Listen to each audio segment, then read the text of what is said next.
but let's say you're a business owner and you're an asshole, and it's like, you know what? This is my business, and this is the way I've been running it for 30 years, and nobody's going to come in and tell me to change it.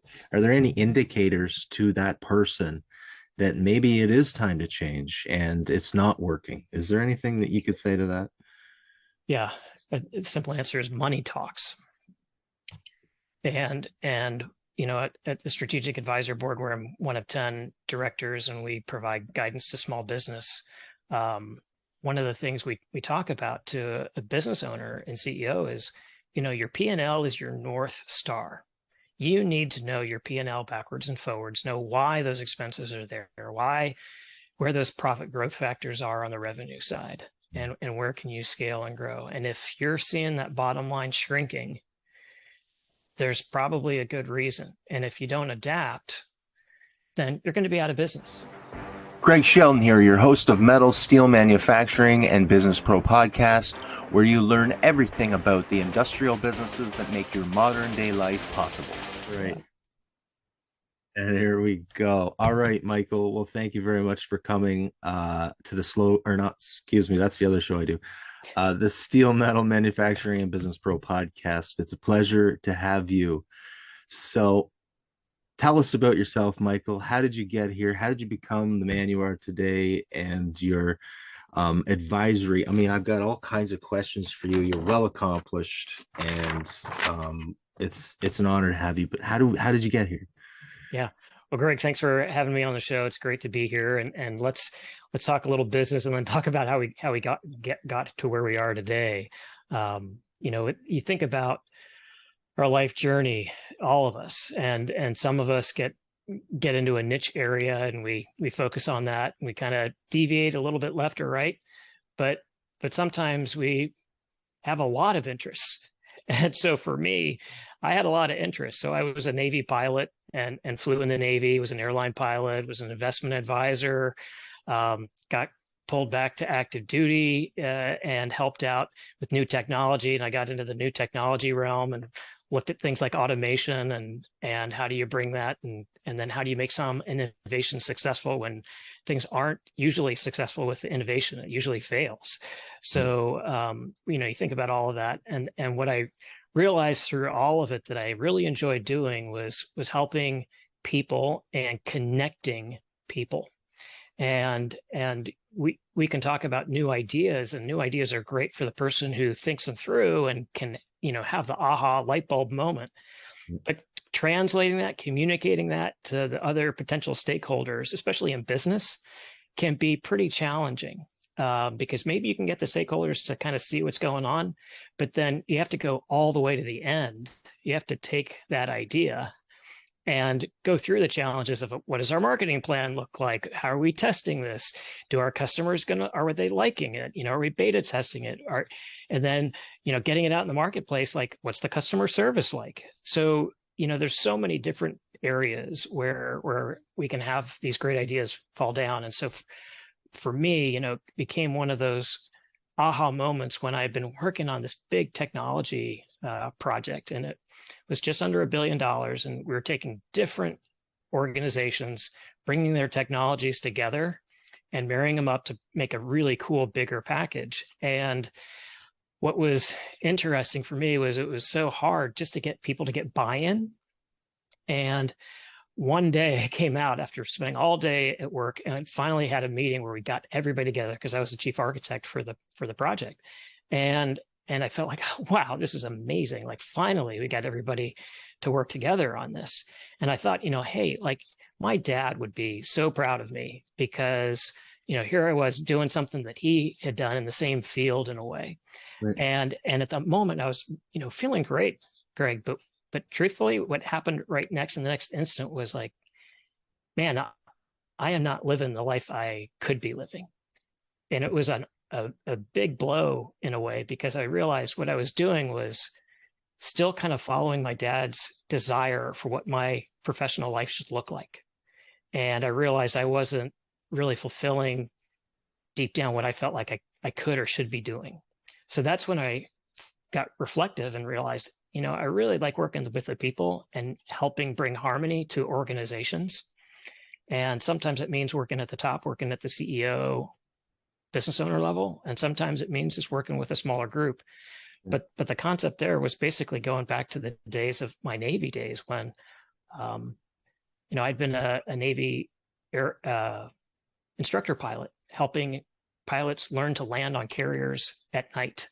So this is their first time ever landing on a naval aircraft carrier at night. And for those in the audience that don't know, at night it's very hard to land on an aircraft carrier. It's tiny little dot of light in the middle of blackness because there's no, the ocean is very black. There's no other lights for reference. So there's this tiny little dot of light way off in the distance, and they have to come in and guide the airplane all the way in and down and touch down within like a couple 100 feet of on the landing area on the aircraft carrier. And so, just a few feet low and they run into the back of the ship. If they go too far, they have to power up and go back around and try again. You just get the grace of having a 12,000-foot runway at Dallas Fort Worth International Airport to have a little slop in case you don't quite hit it right. So there's a lot of pressure on these pilots. And what I did as an instructor pilot was really act as a calm, reassuring voice to give them a little guidance left and right and up and down. And the results of that was that, I had a 100% success rate with all the pilots I was training with. And when I had that moment in the parking lot where I was thinking about my dad and how he'd be proud of me, I was like, well, what are the other things that really floated my boat, figuratively speaking? Yeah. And I realized that, it's working with the people and coaching them. And so, what do I have a passion for? Well, I love helping small business. I love helping people create. I love helping people make a difference in the marketplace and making a difference in the world. So to tell you a little bit about me, that's kind of the background and the impetus of why, I got to where I am. And we can talk more Navy Sea stories and about like an engine exploding in flight and all that kind of stuff. But yeah, let's talk some more. Well, what a amazing story. Oh my gosh, man. So how did you end up getting there? Like, did you join the Navy young or, Yeah, good question. So when I grew up in the 80s, I grew up outside Washington, D.C. Okay. And so there's a lot of emphasis on government and international things. And at that time, it was the Cold War. And it was the United States versus the Soviet Union. Mm-hmm. And there was a lot of emphasis in the DC area about how do you, battle with the Soviet Union in a Cold War kind of way. And so you think about Tom Clancy as an author, there was a lot of what I would say marketing and awareness and sort of a passion for going into the profession of ensuring democracy around the globe. And so for me, I thought, well, gosh, I really want to fly. Flying sounds really cool. Like when I was 2 or 3, I'd always look at the airplanes taking off from the airport and just, gaze at them. Yeah. I thought, well, I'd love to be a pilot. And a lot of people have that dream. Sure. But I was thinking from the DC perspective, like, well, how can I kind of do both? And that's where I became aware that the Naval Academy and the Navy had a path to becoming a Navy pilot. And so I went to the U.S. Naval Academy in Annapolis, Maryland, and graduated from there, and then went to Navy flight school because I felt like, hey, Top Gun had been out a little bit before I started with the Navy, but that was a nice motivating factor to keep going, right? And so that was the dream. I went to go live and be a Navy pilot and travel around the world and help spread U.S. diplomacy. Yeah. So that, the military, not military, but Navy background, any of those types always seems to lead to a lot of success. From what I've seen and learned from other people, why is it that, what is it that comes along with that experience that makes the success, for a guy like yourself? Or, I want to say it's discipline, but is it more than that? Is it camaraderie? What is it? Yeah, that's a good question. Because if you look across the military, there's so many different diverse professions within the military. So One could be sitting at a desk controlling a space satellite and just making sure it stays on orbit. Another could be teaching folks how to fire a rifle. Another could be, being a weatherman. And so it depends upon the background of the profession within the military. But you're right, there is a certain amount of discipline across the services. And that helps a lot because it trains people to like, hey, these are the rules, and if I don't abide by those rules, then in one way it's going to hurt my career, but in another way I might actually be responsible for killing somebody because I didn't cover them, I didn't have their back. So there's that pressure in combat of you got to cover each other, like, and that builds that camaraderie sense that you're talking about. So I think depending upon the environment in which the military person was in, you know, you can see that the stronger the challenge, the stronger the camaraderie. And when those challenges are strong, you know, when you're out not in the service anymore, then if nobody's shooting at you, then you have a little bit of liberty, a little bit of freedom to expand a little bit and be a little more creative and take that discipline and apply that and come up with some really cool ideas of where to go. Yeah. Awesome. Do you think that discipline is lacking in the work culture right now? I mean, I want to go into work culture and all that stuff, but that just came to my mind. I didn't know. Is there a lack of discipline today, or is it as great as it's ever been? Or, you know, it's hard to say. If you take the military out of it, because the military really does make up such a small percentage of the population. So really, you're talking about 95, 97% of the workforce population are not military. They might have a relative or something like that, but they really have not had that military experience. So your question about that segment of discipline, you know, I don't know. I think generally speaking, there's more of a questioning of why we're doing something. That seems to be more common in the younger groups nowadays, and they really want a sense of purpose. And so it's not that they don't have discipline, it's just they need to know why and what their purpose is first before they then institute something like discipline. Yeah, that's a great segue. And I struggle with that question. I'm a millennial, right? I'm 37, was born in 84. And I was having a conversation with my dad about this actually, and he's trying to understand, why millennials need purpose. And I was trying to explain to him as well. And I was like, I don't know, that's just the way it is. We just feel that we need purpose. I'm wondering your perspective on that, Michael. Why is it that the millennials and other generations after them need that sense of purpose? Or has it always been that way? It's just the purpose is different. Yeah, I don't know the answer to that, but I could speculate. And my one thought about it is, if you go back to the 60s and the baby boomer generation, there was a cause, and the cause that a lot of them took up was the mantle of peace, not war. And so that gave them a sense of purpose. And because of that, you can look back many generations, see that there's some amount of purpose in each generation. But I think what's unique today is because we, as a global society, have become so globalized, because the internet has been so prolific nowadays, we are much more aware of other people, other fads, other trends than just our local hometown or just our city or just, the microcosm that we live in. And so because of that, it gives a different perspective. It's less narrow, it's more broad. And because of that, one starts to wonder, like, well, gosh, do I want to be a part of that other culture? Do I want to be a part of that other thing that's going on? Because it used to be, well, I only knew about my small town, and if I read the newspaper or watched TV, the local TV, I kind of knew what was going on. But now we can know about just about anything. So here, when you have information overload, right? Whether it's TikTok, a text, everything, TV, binge watching your favorite show, like it doesn't matter. We just have access to so much information that then becomes this void of, like, there's so much, I don't know what to pick. I don't know what to choose sometimes. And that's where I think there's a sense of asking for purpose, because there is so much to choose from.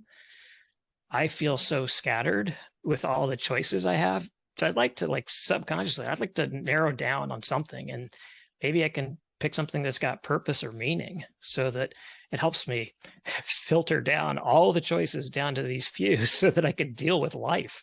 Sure. Sure, that makes a lot of sense. Absolutely. So when we get into, the in the business place, the workplace, you mentioned on your profile about, you know, energizing workforce culture. Um, that is definitely an issue right now for sure. If any business owners are listening, they know all about that. But what can we define what culture is exactly, in a business? Yeah, so culture can be a very broad term, and so I'm glad you asked that question because and a culture of we think about like corporate culture, for example, and there's a connotation with corporate culture which is different from a small business culture. Like just right off the bat, that there's a difference, and because of the negative stereotyping about corporate culture, you got to be specific what you mean then by culture. So what I'll talk about is maybe a corporate culture and contrast that with a small business culture and what I mean. So for the corporate culture, it's very hard to stay connected across all segments, all divisions of a corporation, whether it's 1,000 or 10,000 employees or 200,000, like take Amazon, for example, like just spread out globally with so many different people and so many different disciplines doing so many different things, right? And so, it's hard to replicate something that's really cool or good for one culture in a segment of a large company than another. But generally speaking, what you see is one, a lack of communication, and two, a lack of connection because everybody is so spread out. Okay. And so culture there means what messages, what themes, what best practices does that large corporation try to instill across all? And so that's kind of what I mean by culture, because in corporate, it's trying to get as much of that idea of what the purpose and vision of the company is, and then distill that down at least to some level, but knowing that they can't reach everybody is the biggest challenge. On small business, it's different. And so sometimes what small business has an advantage, obviously, is on the customer side. Like they can devote a lot of time and energy and resources to making sure the customer is satisfied. So if you were thinking about like, hey, I'm going to go out and I want to eat Italian food tonight. Well, what are you going to do? You're going to maybe bring up your Google and look in Google Maps, like best Italian food, and you're going to look at the ratings. And so you're going to see that, okay, oh, that one's got, 4.6 stars and that other one's got 3.9. Well, I'm not going to go to that 3.9 one. I'm going to go to that 4.6 one. And that's a lot of it has to do with, what's the quality of product that they're providing, but then it's also the customer service side, because you can go to a nice restaurant, but you can see that, they didn't have enough wait staff, the cook, burnt the food, or we were waiting around for 20 minutes and nobody came to us. Like whatever it is, there's always that customer service element that the small business can really focus in on and provide a really high level service. So that gives the opportunity to create a smaller microcosm, a smaller, what I would say, environment or culture that is unique to that small business. Right. And so I use the restaurant industry, but you think of other small businesses where they have the ability to communicate with under 100 employees. It's so much easier to communicate with under 100 employees than 100,000. Okay. So culture is really about the environment. And in the corporate side, it's just so big. But on the small business side, there's an opportunity to communicate with everybody. And then the importance there is if you can communicate with everybody, then you have the opportunity to make connection. And people will feel a connection to the company. They'll be loyal and they'll return. And, you have a whole list of benefits from creating that connection. So those are some differences, I would say, between, large and small. Yeah, absolutely. Yeah. So how does somebody distill that? I mean, is that a mission statement? I mean, do you create a mission statement about the culture? Is that kind of where it starts? Let me continue with that. Culture also forms on its own. You don't need a mission statement to form a culture, right? And I've come in many companies over my experience in life where there's a culture. It's not written on a wall, but and a lot of times it's not a good culture. Yes. And it's toxic, and there's people that have issues with each other, and there's people that more cases than not talk about management as if they're stupid, and that may be the case, that may not be, but the point is that it's almost like everybody's against each other. Mm-hmm.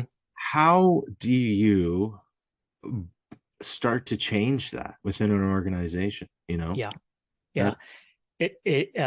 In the most horrible situation where it's a very toxic company to just maybe a smaller section that might be struggling, there are a few ways to do that, but one of the things that I like to talk about is to build a healthy culture. The first thing is it starts with the individual.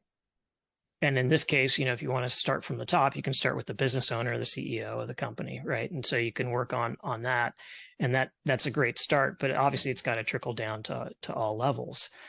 And the best advice I can give is the idea that everybody else is a human being.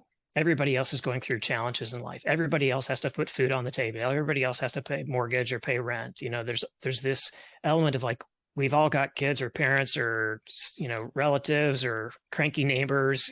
We all have to deal with other people. And so when you become less self-focused and more focused on others, then that creates an opening to create an awareness of what other people are going through. Right. And the example I will use is back when I was an officer in the Navy, and I had a number of enlisted people that worked underneath me and reported to me. And I had this one gal who was mid-grade enlisted. So she'd been in a number of years, and she wasn't the top, but she was right there in the middle. But she had some people that worked underneath her and reported to her. And she showed up late to work one day. And so I called her and I'm like, hey, why are you late? You're supposed to be on time. And she's like, oh, I'm sorry. It won't happen again. I know the importance of being here on time.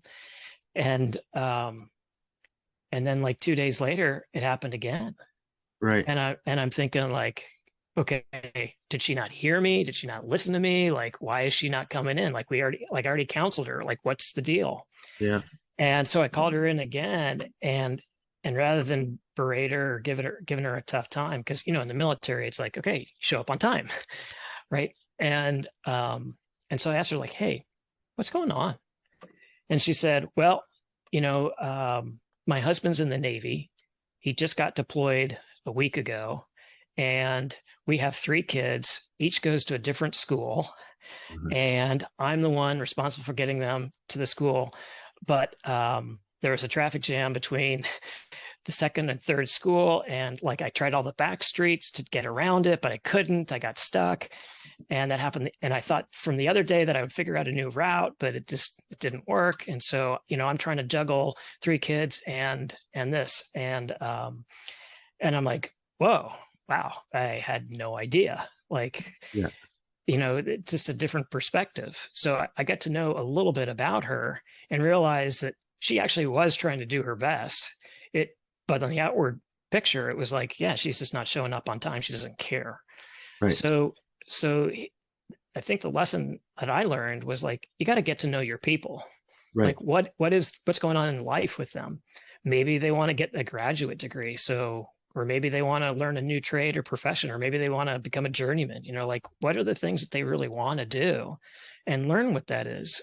Because when you do that, it shows interest. It shows that you care in some way about them. And when you do, then they begin to feel a sense of value. And so we can talk about, the millennials and Gen Zers are like, yeah, I don't feel valued. And what is it like?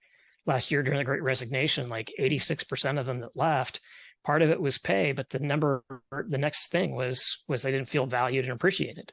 Mm-hmm. So to me, a lot of the workforce culture is creating an opportunity to learn about the employees. Doesn't mean you have to become their best friend, but just know a little bit about them and ask them about that. And then periodically, like, check in with them and go, hey, how's that?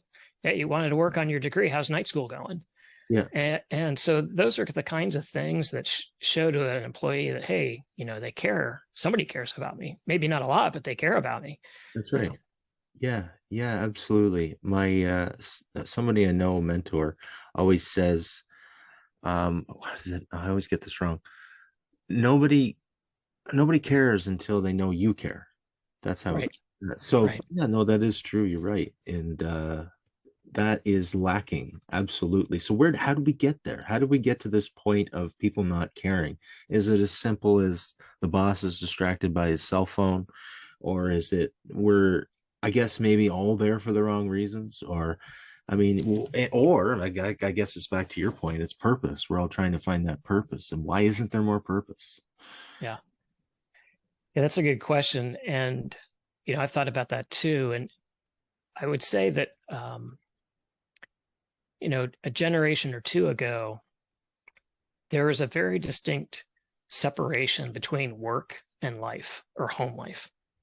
And so you came to work, you punched the clock, you showed up, you did your job, you went back home, and that was it. Mm-hmm. And so there was an expectation that we were a much more private society. We didn't have somebody with a smartphone being able to, record on their phone a video of a demonstration or a video of a dog stealing a piece of steak out of a butcher shop. Like, there's this ubiquitous societal big brother, if you will, where private life is now much more in the spotlight. Mm-hmm. But a couple generations ago, it wasn't. There was a very distinct separation. So the expectation back then was you show up, you do your job, and that's okay, because we don't want to care. We don't have the ability to care about your home side. We don't care about the life side because that's private. We honor your privacy. Right. Today, now it's just so much easier to merge the two. Right. And especially with the remote work and COVID and all that, like it became like, how do you balance home and work when you're working remote? And so that whole dynamic of shifting to a less private society has created a difference in perspective from, the Gen Xers and baby boomers from the millennials and Gen Zers, because one grew up in a private society and the others grew up in a more public society. Mm-hmm. And I think that's the big difference as to why the generations aren't always seeing eye to eye, because on one hand, they're trying to respect privacy, and the other, they're like, no, we want more. Like, we share everything. I post everything on Instagram. So like, yeah, talk to me. Like, tell me that my dog doesn't, my dog stinks or whatever. It's a much more open society. Yeah, absolutely. It is. And there's a lot of baby boomers that are retiring, and it's kind of this whole resignation thing's kind of compounded the problem of there's not enough people to fill the baby boomers roles. But let's say you're a business owner and you're an asshole, and it's like, you know what, this is my business and this is the way I've been running it for 30 years, and nobody's going to come in and tell me to change it. Are there any indicators to that person that maybe it is time to change and it's not working? Is there anything that you could say to that? Yeah, the simple answer is money talks. And at the Strategic Advisor Board, where I'm one of 10 directors and we provide guidance to small business, one of the things we talk about to a business owner and CEO is, your P&L is your North Star. You need to know your P&L backwards and forwards, know why those expenses are there, where those profit growth factors are on the revenue side, and where can you scale and grow. And if you're seeing that bottom line shrinking, there's probably a good reason. And if you don't adapt, then you're going to be out of business. So money talks. If that bottom line is red all the time, then that's a pretty good indicator, because there are a lot of obviously great things. You can have a new product, you can have a new service, you can have great fulfillment side, all those things are components. But if collectively a bunch of them are falling apart and your culture is falling apart, then it's time for you to evaluate, how am I doing business and is it time for me to make some changes? Yeah. So the culture and the profit and loss are directly connected, you would say. Yes. Yeah, they're sort of like 8 areas that we look at, and so when we're focusing on growing a business, there's growth is typically defined as people, process, and procedure. And so a business can grow, but the bottom line remains the same. They get a new product, but then they have to hire more staff, and so the net result is still the same. Mm. So in order to scale a business and actually outpace growth, then it really becomes one of how do I grow revenue quickly? And for us, the way we look at it is look at customer acquisition. Tell us about the customer acquisition side. How does that work? What's the sales journey look like? What does the onboarding of a client, of the customer, look like? What does customer service look like? How is communication done within the company? Mm-hmm. How does the fulfillment side work? Like, how's your service and product getting to that customer? And then the internal process and culture is another piece. And then the last one is the referral process. Like, how do you refer each other? Yeah. And so, yes, culture is definitely one of those pieces, but all of those go towards scaling. And so, yes, culture is a part of potentially making that change, but it's one of, we would say, 8 components. Yeah, yeah. I want to go to the referral stuff in a minute, but I want to get touch on this because it's important. Is it important for a business owner to know what their financials are at all times? Oh, yeah, absolutely.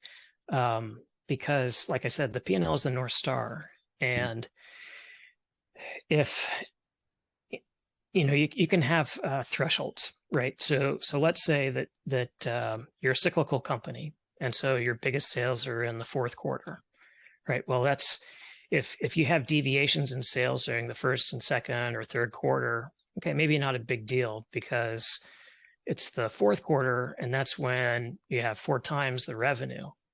All right, so that's your money quarter. Well, what does that look like when you're concerned about it? Mm-hmm. If you drop revenue by 25%, that could really, really impact your bottom line. Mm-hmm. But if you drop 25% during the first quarter, it doesn't make it as much of a difference on the overall health of the company. So when I say threshold, know your numbers and know where to be concerned. Okay. And then on the upside, do you have your goals? Do you have your first quarter, your annual, your 2-year, your 5-year goals? And what does that look like for sales? What does that look like for your revenue side? Mm-hmm. And if you're able to know where you're going and see that you're tracking towards that, that's the aspect of the P&L.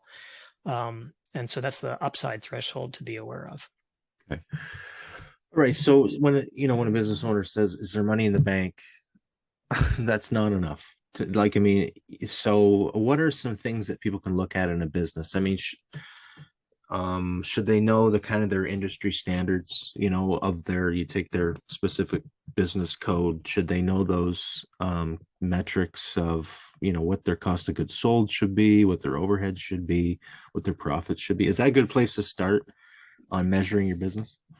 Yeah, it is. So we tend to think a little bit about what we call the Trinity of success: be, do, and have. And so in that Trinity, the being part is being able to provide a product or service that is uniquely different and more valuable than any of your competitors or your top 3 competitors. Yes. Okay. And so that USP, that's the thing that they have to focus on, because that's what you can build a business around. And yes, you can look at those numbers that you mentioned, or look at those metrics, but really it comes down to what is it that you're providing, and knowing what that is, and being able to do that. Yeah, I love where you went with that. Thank you. So what is it? Why should somebody become unique? And I mean, okay, so that it affects the profit statement, it affects all the balances and everything. But what are the other reasons why somebody should have a unique selling proposition? Well, And what is it? Actually, let's start with what is it? yeah. So the unique selling proposition is something that is unique, that stands out, that is different in a way that is giving an advantage to a customer. Okay.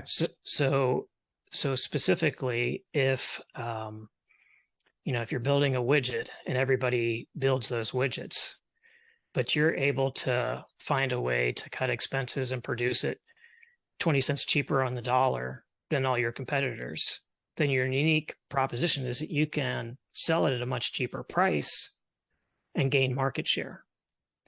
Right. Conversely, if you're in the innovation space and you're one of those creative visionary types as a business owner, and you think like, how can I make this product better? And they're all relaxed in the shower, just showers is a great place for getting new ideas, right? And so you think like, oh man, if we took product A and stapled it to product F and made those two as a combined package, wow, that would solve these other people's problem I know of.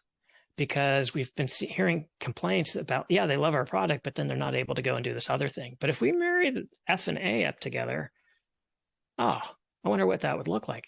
Oh, nobody else in the market does that. Oh, wow, that would be unique. And that would be our unique selling proposition is we not only do we provide A and F like the market does, but we do it differently. We marry it up together so you don't have this problem that's common in the industry. So you're not competing on price, right? That's how I understand it. And I use this analogy all the time with people is Harley Davidson motorcycles, right? So you can buy a Suzuki or Yamaha or anything that looks exactly like a Harley Davidson. However, a Harley Davidson's double the price. Mm-hmm. The reason is because you're buying a culture. You're buying like something that is more. It's not just a motorcycle. It's a Harley Davidson, right? You're buying the brand. You're buying the brand. The prestige that goes with that. For sure. And we're not, when it comes to small business, we're not looking to build brands, but it's just an example that it's possible if you think about it hard enough to come up with a USP. So no excuses. Yeah. Well, that's a good example, right? Because I was thinking of a client, they built air handlers for various businesses. And so the way they made themselves unique was they were very custom. They would go into a facility, and rather than selling them the latest and greatest air handling unit, they would look at, hey, how could we tweak and modify and make it fit into your space so that you don't lose working space? Yeah. And so they became very custom, and that was their unique selling proposition, was that they could provide something that other companies did, but it was just unique enough. Yeah, absolutely. I think I've been stuck in this myself where you think you have to come up with a unique selling proposition that's going to change the world, but it doesn't have to be. It could be just what you're saying, right? Just adjust your thing a little bit just to make your customer happy, right? Yeah. And that's, Yeah, that's exactly it. And we like to talk about them as sort of micro pivots. So the advantage that a corporation, large companies have is they have access to capital. They have access to the equity markets. They have access to bonds and different forms of being capital raising so that they can go and do big spends to make changes or big launches. Well, in the small business world, you don't typically have access to that kind of funding. And with today's interest rates spiking, like you don't want to go get a loan necessarily. There might be some good deals out there still, but not as many as there were. So what we like to say is you have to make that micro pivot. And the fundamental piece to that is, what is that change that you're talking about that you can make that will generate some more revenue? And we talk about profit growth factors. And by that, I mean, all right, let's say there's a portfolio in your company of 5 different products, 5 different services. Mm-hmm. Well, what are the margins on each one of those? Right. And so if you need some more capital to make some changes to make a 6th product or to combine a couple, but you're going to need to, do some capital outlay for equipment. Well, then the idea there is that, okay, grow the one with the highest margin. It may not be your favorite one, But if you can grow the one with the biggest profit growth, then go after that, because then you're generating revenue and your top line grows. And now you can take some of that top line growth and reallocate it in a micro pivot to that sixth product. Mhm. And that's the advantage small business has is if you can grow in that one area, you just have to make a micro pivot. You don't have to go and fundraise. You don't have to go and make big changes. And now you're offering that new unique product that it's distinguished from the other products in the marketplace. Yeah, absolutely. That's brilliant. So how do you, I mean, I guess it just takes some work to kind of narrow those into pillars, right? But Yeah. would you go as far as to drop the things that aren't making money too? Well, that's a good question. It's possible, right? And that becomes a resource thing. So on the resource side, there's time, there's the people side, and then there's the equipment side. Mhm. And so it really becomes looking at all three of those. Which ones are the ones, if I rob from Peter to pay Paul, what's going to be the least impact? And so it's a cost benefit analysis. And what's going to cost them the least to implement, and maybe it does mean sacrificing one of those business lines, and that's the lens to look at it with. Yeah. Okay. Cool, man. So when it comes to culture, and I'm a believer that you've got to involve your people in these sort of things. Is that what do you guys do that, like bring the team together and say, what are your ideas about the company, just so that you create that authorship? Is that a strategy that works? Oh, absolutely. Yeah. And so you can disagree. Like, I don't know. Like, I'm just no. There's some studies on that show that's true. So the more empowered a company employees feel, the more likely they are to provide input.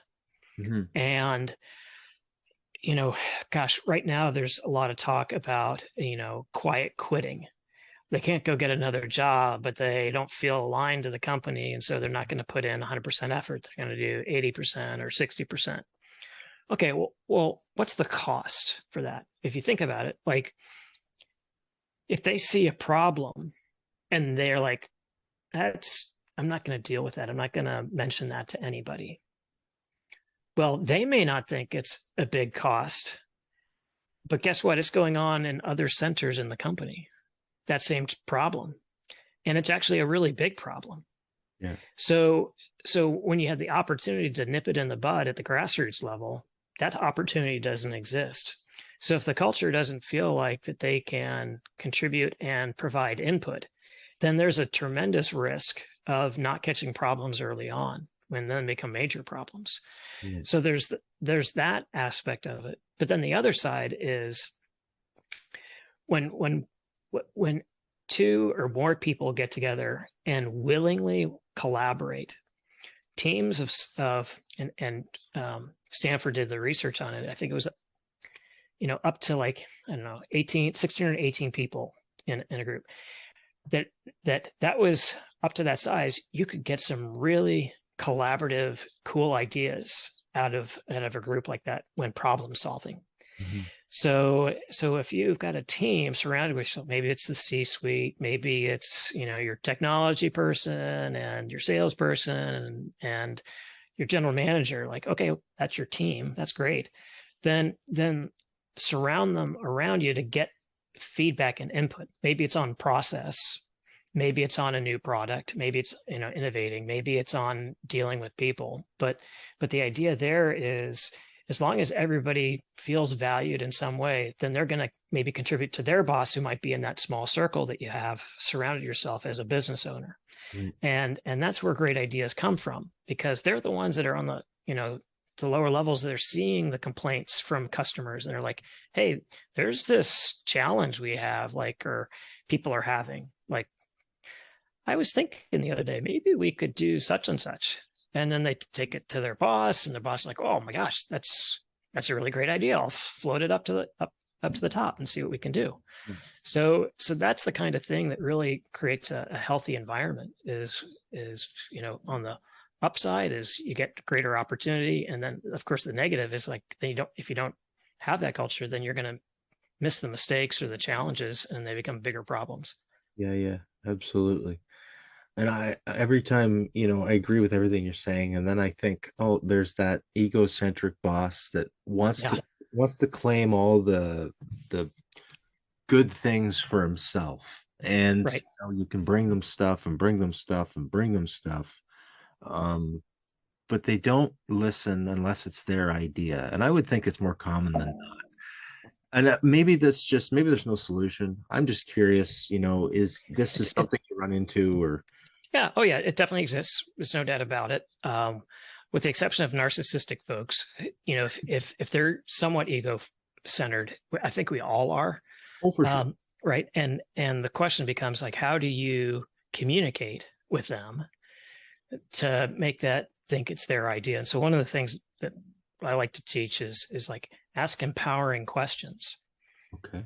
So you say to the boss, to the owner, like if they want it to be their idea, go, hey, I need your help on this. I've got a couple ideas. Which of these sound best to you? And then they go, oh, clearly A's it. Oh, so you think we should do A? Yeah, I think we should do A. And so ask the empowering question of like, help me out here. What do you think is the best choice here?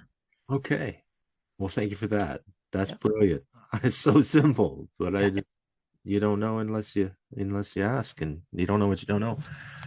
Cool, man. All right. Well, where can people find you? Yeah. So for my coaching and business consulting side individually, that's sipecoaching.com. Yeah. And then for the 10 of us that help higher revenue small businesses scale their business with the strategy piece, they can find us at strategicadvisorboard.com. That's our website. And then we have podcasts. We're on YouTube and all the other podcast channels. And then we have some online courses as well. So, love to have you check us out and check out the ecosystem. There's a lot of value that's just free out there that they can be a part of. Yeah, absolutely. Well, and I'll include those links in the description. So I think there is so much more to learn from you, Michael. And I thank you for your time. It's much appreciated. And do you have any parting advice for the small business owner or employees or, anything to help with that abundance mindset? Yeah, great question. Well, it's been a pleasure being on the show, Greg. And for the abundance mindset, it's the expectation of good. You have to expect good, because if we're looking for challenges, we expect challenges, and that's what we're going to experience. So where we place our attention is where we place our energy. And if we're placing our attention and energy on the things that could go wrong rather than expecting good, that has a lot to do with kind of abundance we either have or don't have. Okay, that's beautiful. All right, Mike, we'll talk to you soon. Okay, thank you. Yep, great. Thanks, Greg. We'll talk to you. Thank you. Have a good one. Greg Shelton here, your host of Metal, Steel Manufacturing and Business Pro podcast, where you learn everything about the industrial businesses that make your modern day life possible.